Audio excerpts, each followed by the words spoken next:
Hello chess friends, and welcome to the Art of Chess channel, and welcome to the TCEC Season 16 Premier Division. So as mentioned in my previous video of this very nice season, we have again Stockfish and Leela C Zero playing now in this Premier Division, because these engines that have promoted to this Premier Division are now battling against these two top engines, Leela C Zero and Stockfish. So as I mentioned also in my previous video of the series, I think that again we will have the finals, Leela C Zero versus Stockfish. But in this Premier Division, believe me or not, Stockfish took the lead with 1 point in front of Leela C Zero. So in the previous seasons, whoever won this Premier Division also won the superfinals. So maybe we'll see again in the superfinals Stockfish winning. But it's still a long run, I think, and today I wanted to show you a great game played by Stockfish from the round 15 against this other top engine, Stooflees.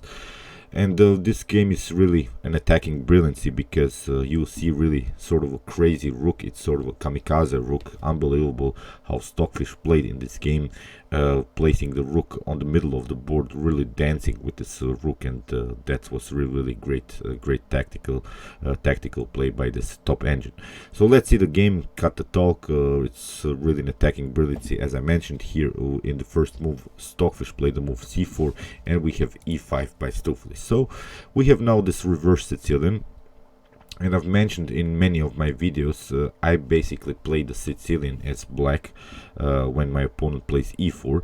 So for those who want maybe to not so much study opening theory, if you're a Sicilian player, try maybe to play the English opening as white, because then you have similar motifs and you can check it out here.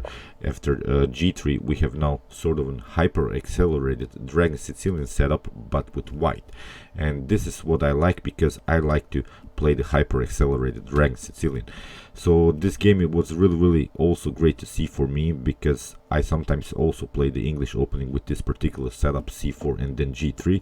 So I wanted to see how Stockfish will open well with white, but of course I wanted to make sort of a copy from black's perspective, because I want to of course improve my skills while playing the hyper accelerated Dragon Sicilian defense. And here knight on f6, bishop on g2, and now d5. We have now, as I said, sort of a classical system. After c takes d4, knight c takes d5, knight takes on d5, now knight on c3, attacking this knight, and now comes this move, knight on b6, and here knight on f3, simply developing. And this knight on b6 idea, in my preparations, I always like to play here the move a4 and a5, simply grabbing some space if the position allows it, maybe to attack this knight, but then also to maybe push the pawn even further to a6, and then if the position allows it, this would really open the diagonal for the light square bishop. Of course, black has some counterplay, but from a tactical point of view, this is possible. Here after knight on c6, we have castling by Stockfish. Here bishop on e7 was played, and now comes this move a3, and that move really surprised me, because it allowed now Stooflees to equalize the position.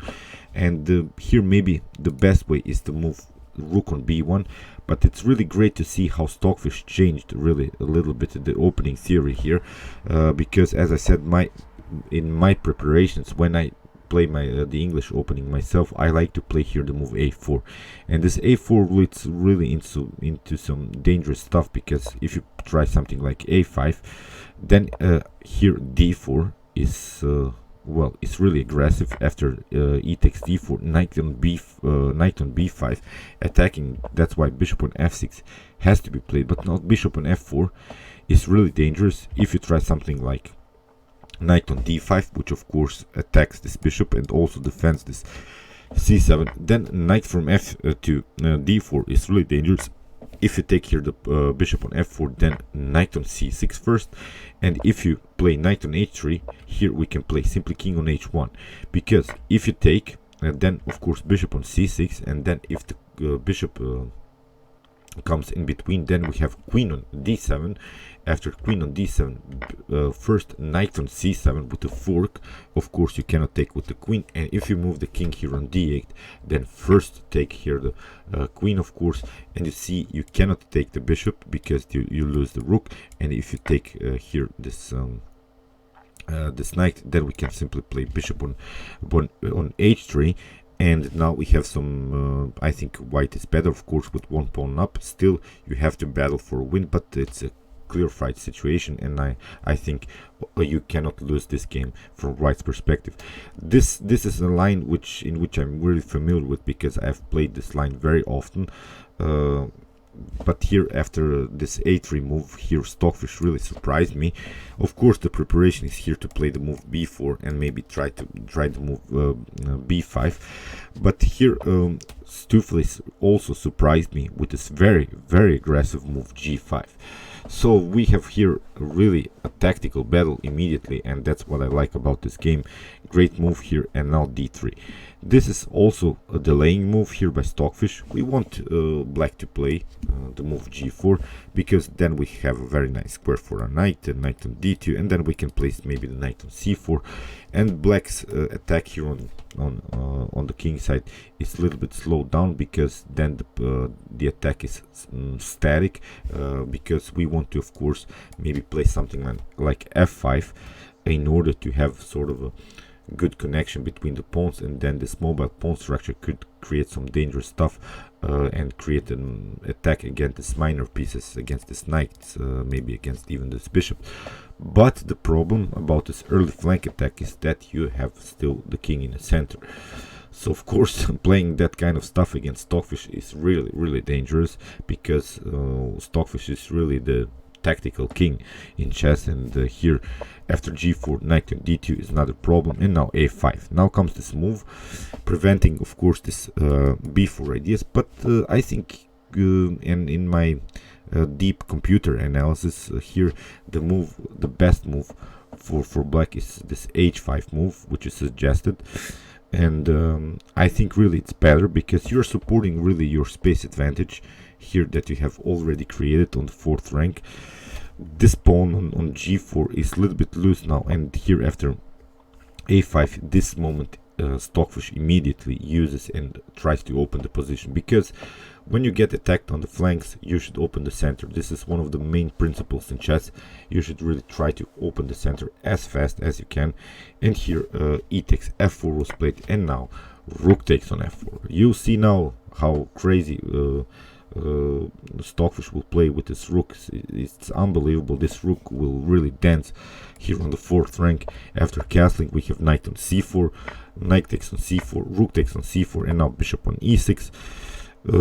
Of course, there are some tactical possibilities even to take, but the problem is we can maybe try after rook on b8 to trade off these bishops, and if we manage to trade off these light square bishops, then we will have some weaknesses here on light square. So that's why this wouldn't be a good continuation here for Stockfish. So that's why Stockfish was forced to play the move rook on e4. Of course, f5 immediately is not possible. This is the move that Stockfish would probably love to play, but of course, first of all, the bishop is hanging here on e6. So that's why bishop on f6, improving the position of the bishop, and now bishop on h6, rook on e8 was played, and now queen on c1.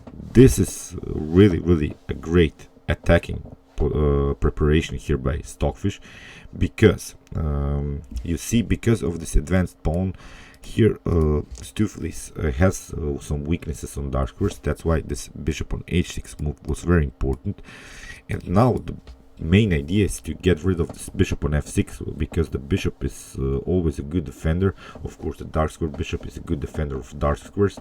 The light square bishop is a good defender of this light squares.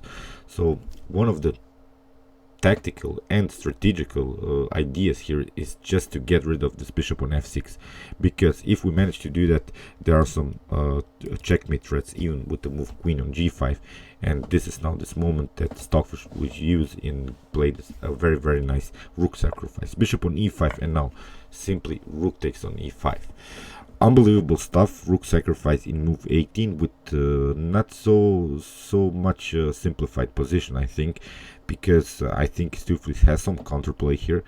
Brave decision, if we can call an engine brave, but here rook takes on e5, knight takes on e5, and okay, there are some dark square problems, but as I said, this is really a great positional rook sacrifice by Stockfish, with some preparation, of course, to play against this simple dark square weaknesses. Queen on d2, of course, we want to liberate now this first rank for the rook. Of course, also play some attacking possibilities against this potential f7 weakness.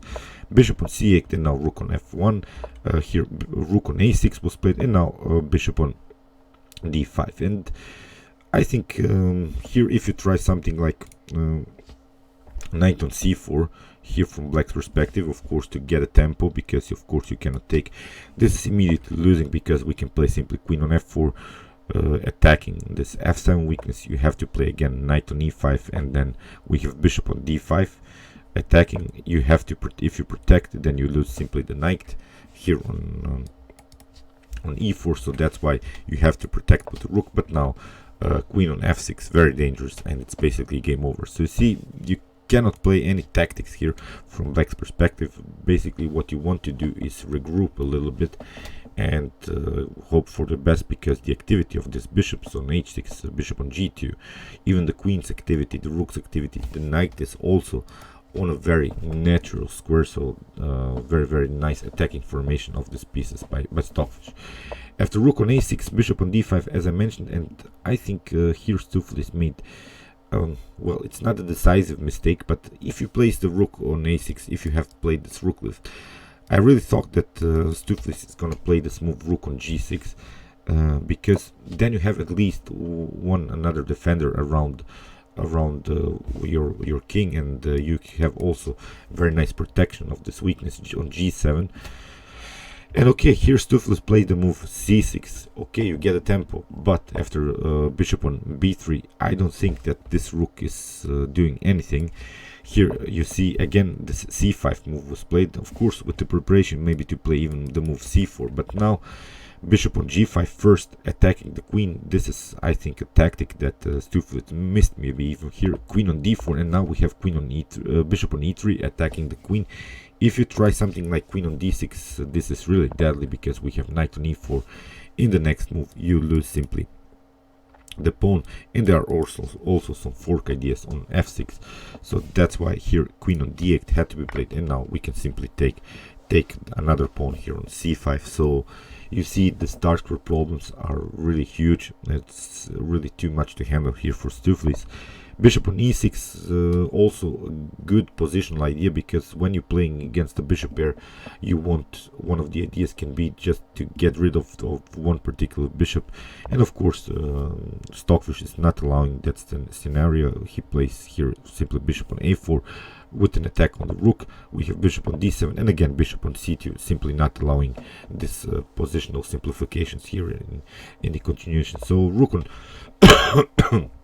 c6 was played, and here Stockfish played a very important move d4, supporting of course the bishop, because the bishop has really a great activity. Here knight on g6 can be played, but then here b4 is very dangerous. After a takes b4, a takes b4, and if you try something like b6, we have really a nice pawn breakthrough with the move d5. You have to lose the rook here, and after bishop on c6, we can simply trade off the queens, because this activity of this bishop is very good. So that's why after trades of bishop, we can play simply b5, and I think white will win this game very easily with this very nice supported pawn. We can after that play something like rook on b1 and simply push this pawn forward and try to promote the queen.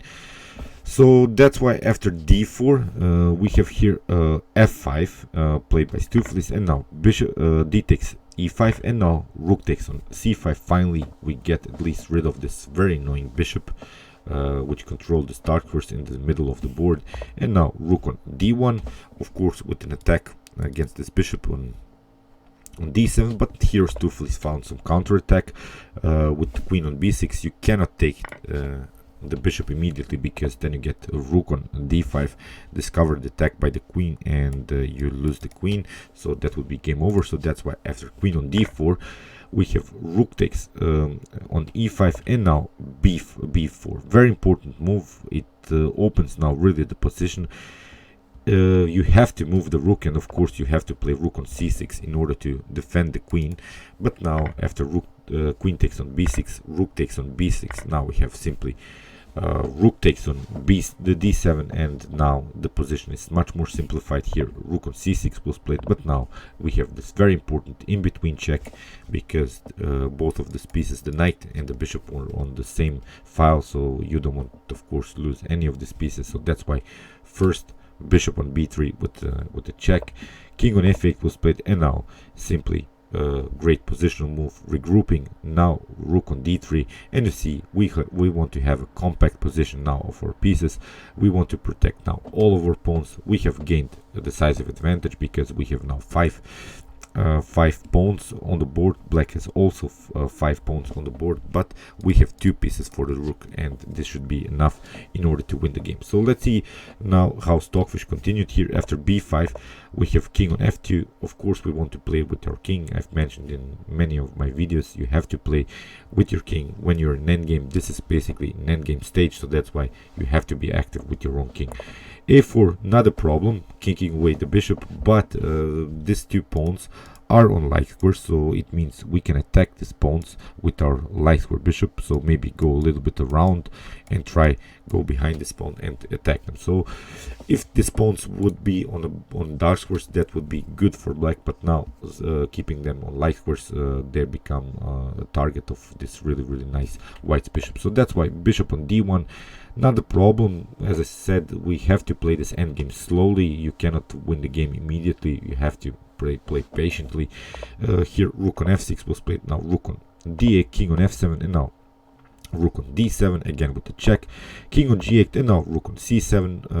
Of course, maybe with the ideas also to play maybe something like rook on c5 after b takes on c5, then white will have a pass pawn with the support of these minor pieces with the knight and the bishop. This could be also a decisive advantage. So f4, not a problem here. Stockfish did some calculations, of course. After rook takes on f4 we have simply king on g3, not a problem again with a counter attack against the rook. So that's why rook on f1 had to be played. But now e4, very nice move. Now we have a pass pawn, which I said it's very important now in this position. Now we want to keep these pieces connected. So you want to have, of course, a good connection between these rooks. You see this rook is protecting the knight is protecting the bishop, so that this is a really nice connection. Of course, there are also now some threats to play bishop on e2 and grab this weak pawn on b5. So the b5 pawn is our main target here. As I said, h5 we have bishop on e2, we have king on f8, and now king on g2, we have king on h8, and now bishop takes on b5. So another idea, of course, is take now this pawn, and this is really deadly. The evaluation here is simply winning for white. Rook on f3 was played. Now bishop on e2, simply another counter attack against the rook. Rook on h3, and now simply pushing forward. Now it's game over here, but let's see what happened. Rook on e6, bishop on